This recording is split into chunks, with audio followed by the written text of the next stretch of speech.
Patrick, bonjour. Bonjour Barlène. Alors, ça fait la deuxième année que tu es avec nous pour ces formations sur les méthodes alternatives de règlement de litige. Nous avions l'année dernière survolé à la fois l'arbitrage et la médiation. Il y avait eu une certaine attente, certains échanges. Cette année, je pense qu'on a fait un petit progrès.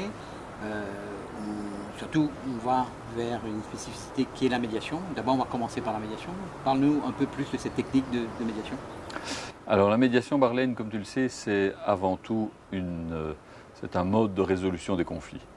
Le médiateur est quelqu'un qu'on met entre deux parties en conflit et son rôle est de les aider à communiquer pour résoudre leurs conflits à l'amiable. Le médiateur n'est pas quelqu'un qui va décider de l'issue du litige, c'est quelqu'un qui va aider les parties à trouver elles-mêmes la solution qui leur convienne. Il faut savoir que 3 fois sur 4, ça marche. Quand les parties rencontrent un médiateur, il y a une dynamique de la médiation qui se met en place et avec l'aide du médiateur, 3 fois sur 4, les parties arrivent à trouver une solution, ce qui est évidemment très encourageant. Ce n'est pas une garantie de solution, mais statistiquement, c'est très bon. Mais il s'agit d'une négociation. Et il n'y aura pas de solution si les parties ne sont pas d'accord avec cette solution. Alors, moi, je suis un entrepreneur. J'ai un différend avec un fournisseur, avec un client. Qu'est-ce qui m'incite? Quels sont les atouts? Quels sont les éléments qui m'inciteraient à choisir la médiation pour régler ça?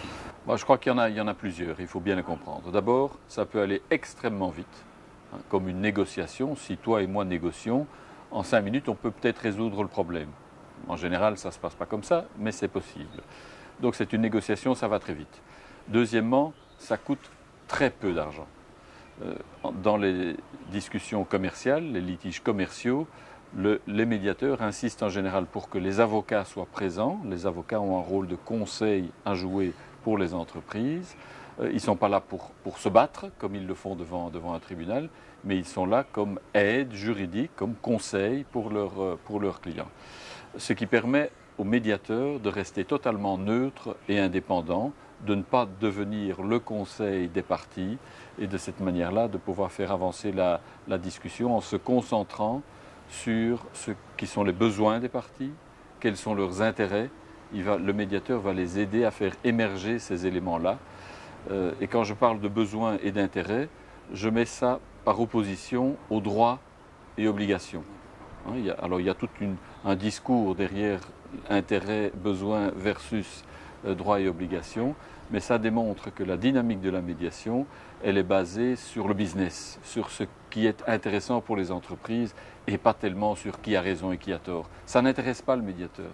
Il n'a pas besoin de savoir qui est le bon et qui est le méchant. Ça ne l'intéresse pas. Au niveau des coûts d'une telle procédure? Alors les coûts sont comparés à un procès en général dérisoires, puisque c'est le temps que ça prend et le temps de rémunération des professionnels. Alors les professionnels, c'est les avocats d'une part et c'est le médiateur d'autre part. Typiquement, une médiation, ça peut prendre une demi-journée, ça peut prendre plusieurs jours également dans les cas compliqués, les intérêts sont vraiment importants, etc. Et donc c'est la rémunération, typiquement la rémunération horaire qu'il faut payer aux professionnels qui s'en occupent. Mais comparer ça au coût du procès, et ça devient un coût véritablement dérisoire. Alors, tu es avocat de formation, tu es inscrit au barreau de Bruxelles, je crois savoir également le barreau de New York. Exact. Donc, tu as une longue expérience en matière de règlement de litige à travers différentes solutions, que ce soit judiciaire, l'arbitrage et la médiation. Tout à fait. Qu'est-ce que tu peux nous dire aujourd'hui sur l'évolution de cette technique de médiation dans un monde comme on connaît aujourd'hui, très, très compétitif? Alors, je suis intimement convaincu que ces modes alternatifs de résolution des conflits, c'est-à-dire tout ce qui n'est pas judiciaire, vont se développer et doivent se développer. Pourquoi? On sait qu'un procès, ça prend du temps, ça coûte cher et il y a une issue totalement incertaine. Les parties ne contrôlent plus l'issue de leur propre sort. Elles ont confié ça au juge ou à l'arbitre et donc elles ne contrôlent plus. Et se réapproprier la solution des conflits, ça c'est ce que les méthodes alternatives, hormis l'arbitrage, permettent. Et la médiation, elle a ça de bien que c'est précisément ça qu'elle permet. La médiation, elle va aussi se développer à mes yeux parce que je suis convaincu que le monde des entreprises n'a pas besoin de procès, n'a pas besoin qu'on lui dise comment elle doit faire. C'est le monde des entreprises qui doit pouvoir contrôler les choses qui se passent. Ce que le juge va faire typiquement, c'est de dire qui a raison et qui a tort. Il va faire un gagnant et un perdant.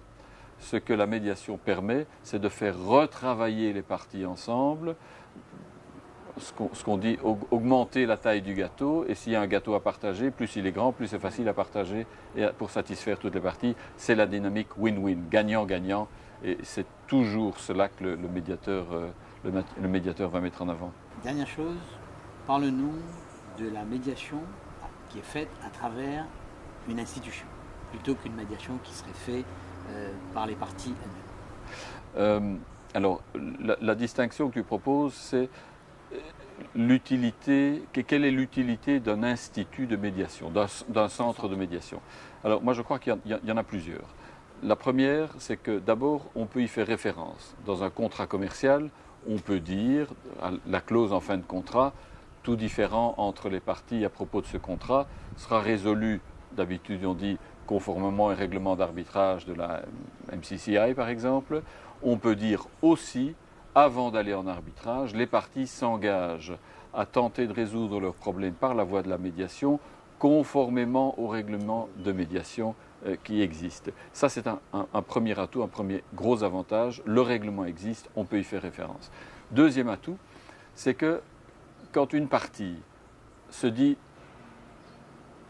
il faut essayer d'éviter le procès, tentons autre chose, la médiation, ça me semble une bonne idée. Il faut encore qu'elle obtienne l'accord de l'autre partie. Ça, ce n'est pas toujours facile. Et quand on est en litige, une partie A contre une partie B, si la partie A veut aller en médiation, il faut encore convaincre la partie B. La partie A ne va pas nécessairement être en meilleure posture pour convaincre la partie B, puisqu'elle est en litige avec la partie B. Par contre, le centre de médiation, qui est neutre, qui est indépendant, qui a la confiance des parties parce qu'il a cette neutralité et cette indépendance, va pouvoir aider la partie A à expliquer ce que c'est la médiation à la partie B et à peut-être la convaincre qu'il n'y a pas grand-chose à perdre à tenter une médiation. Et si la médiation n'aboutit pas, retour à la case départ et on peut encore toujours aller au procès si on veut.